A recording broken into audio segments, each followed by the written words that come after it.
саламатсызбы балалар? Бүгін біздің әдебиет оқу пәні бойынша біз адал елдің ұрпағымыз. Сабағымыздың мақсаты адалдық пен парасаттылыққа тәрбиелеу арқылы сыбайлас жемқорлыққа қарсы мәдениетін қалыптастыруға ықпал етті.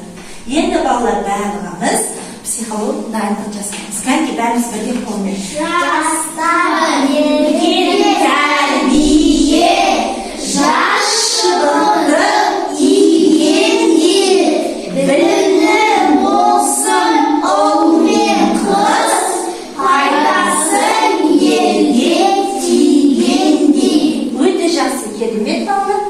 Келесі балалар, адалдық жүрген жерде адамдық жүреді.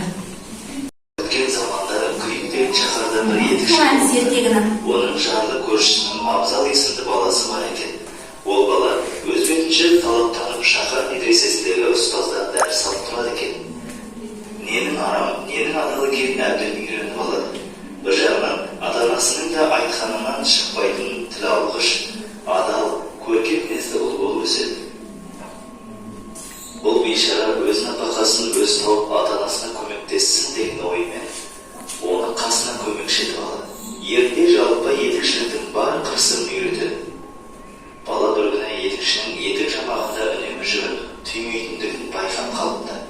Аңтан болған Абзал етікші ұстазынан мұның мәнісін сұрайды. Сонда ол: "Қарағым, етік жамағында жіпті түймесе, ол етік көп заман қайта жыртылады. Сөйтіп оның егесі оны жаматуға қайта әкелмей ме? Сөйтіп маған жұмыс бала шағымнан табылады" депті. Сонда Абзал медреседен алған ізгілік сабақтарын есінен түсіріп үлгереді. "Ағатай, бұл күнә ғой. Адам кәсібіне адал болуы керек емес пе?" Етікші бұл сөзге аса құлақ аспай, "Адалдық адамға нан болмайды ғой" деп жауап бере салады. Бала ұстазымен одан ары сөз таластырып жатпайды. Өйткені ол үлкендердің алдында әдеп сақтау жақсы баланың